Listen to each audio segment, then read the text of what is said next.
Hey everyone, let's dive into a compelling piece of political theatre unfolding in Zimbabwe. If you're a fan of politics with a twist of drama, then this story is tailor-made for you. In the heart of southern Africa, Zimbabwe is witnessing a riveting clash within the corridors of power.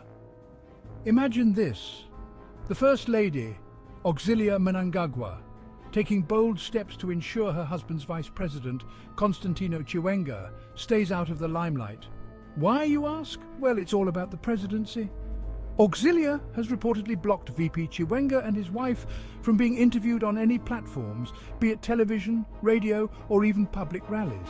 This isn't just a simple family feud, it's a strategic move in a high-stakes political game.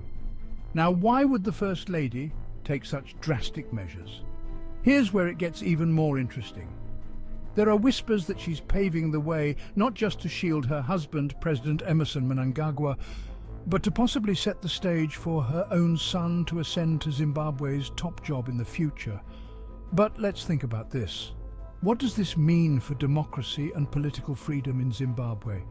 When powerful figures try to silence their rivals, it raises big questions about transparency and fairness in governance. And what about the people of Zimbabwe? In a nation with a vibrant history and a young, dynamic population, these political maneuvers could shape their future in profound ways. Will they stand by as spectators, or will they have their say? As this drama continues to unfold, keep your eyes on Zimbabwe. This isn't just a local skirmish in the corridors of power. It's a narrative about ambition, power, and the future of a nation. And regardless of where you are in the world, these themes are universal. So, what do you think? Is this a savvy political move or a dangerous game that could affect the stability of an entire country? Drop your thoughts in the comments below.